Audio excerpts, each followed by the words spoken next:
చంద్రబాబు బాబాయ్, నీ పాలన స్టార్ట్ అయ్యి 100 రోజులు పూర్తయింది. ఎప్పట్లాగే నీ పాలనకి 100కి 100 మార్కులు పడ్డాయి. నేనైతే ఫుల్ హ్యాపీ. అసలు మొన్న వరదలు వచ్చినప్పుడు నీ పంతనం చూసి దట్ ఈస్ బాబాయ్ అనుకున్నా. 70 ఏళ్ల వయసులో కూడా 20 ఏళ్ల కుర్రాళ్ళ ఆ పరుగులేంటి, అన్ని పనులు చక్కదిద్దడం ఏంటి, ఎంతైనా మా బాబాయ్ అనిపించుకున్నా.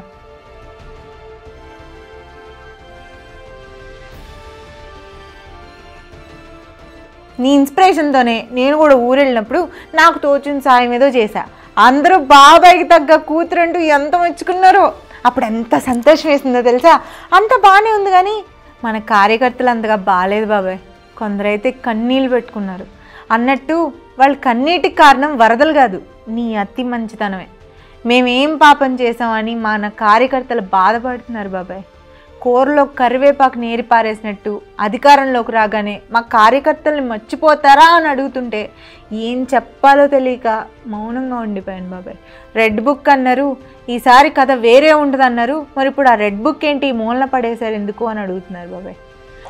ఏ అధికారులు అయితే చట్టాన్ని ఉల్లంఘించి మనల్ని ఇబ్బంది పెట్టారో ఇదిగో ఎర్ర బుక్కు, వాళ్ళు వదిలిపెట్టే ప్రసక్తి లేదు. అసెంబ్లీ సాక్షిగా బోనమ్మను అవమానించిన పశువులు దర్జాగా హైదరాబాద్లో కూర్చుని పేకాట ఆడుకుంటుంటే ఇక్కడ మా రక్తం మరిగిపోతుందని కార్యకర్తలు ఫీల్ అవుతున్నారు బాబాయ్. ముఖ్యమంత్రి ఈ హౌస్ వస్తాను తప్ప అదర్వైజ్ నాకు ఈ రాజకీయాలు అవసరం లేదు. ఇది గౌరవ సభ కాదు. ఇలాంటి గౌరవ సభలో నేను ఉండనని మరొకసారి విజ్ఞప్తి చేస్తూ మీకు నమస్కారం. ఇప్పటికీ ఊళ్ళో వైసీపీ పెత్తనమే నడుస్తుంది. పోలీసులు వాళ్లే, రెవెన్యూ అధికారులు వాళ్లే, ఆఖరికి కాంట్రాక్టులు కూడా వాళ్ళ మనుషులకే. మనం అధికారంలో ఉన్నట్లేదు.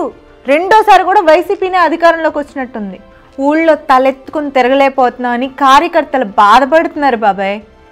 అప్పుడు మమ్మల్ని ఇబ్బంది పెట్టి మా రక్తం కళ్ళ చూసిన నాయకుల్ని ఇప్పుడు పార్టీలో చేర్చుకుని పదవులు ఇస్తుంటే ప్రాణం పోతుందని ఆవేదన వ్యక్తం చేస్తున్నారు.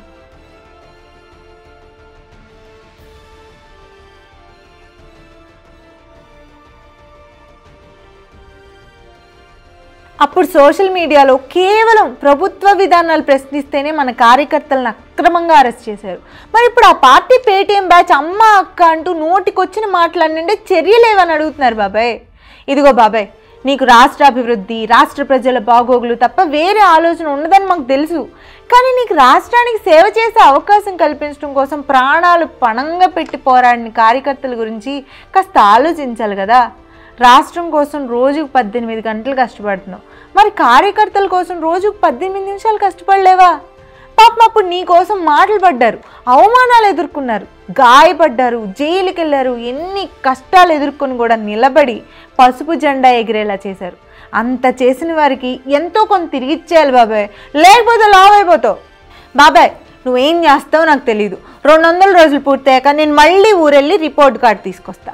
అప్పుడు కార్యకర్తలందరూ ఫుల్ హ్యాపీగా ఉన్నామని చెప్పాలి.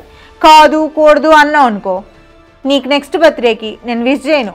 మరి అంతకు మించి ఏం చేయగలను చెప్పు బాబాయ్. మహా అయితే అయినా మా బాబాయ్ మారలేదు, ఆయన తీరు మారలేదు అని పాటలు పాడుకుంటా. నువ్వంటే అంత అభిమానం బాబాయ్. నువ్వే మాకు ఇన్స్పిరేషన్. నువ్వు మా కార్యకర్తలను పట్టించుకున్నా పట్టించుకోకపోయినా మేం మాత్రం ఎప్పుడు నీ వెంటే నడుస్తాం. అమ్మో, ఇప్పటికే ఎక్కువ మాట్లాడేశాను. సరే బాబాయ్, ఉంటాను.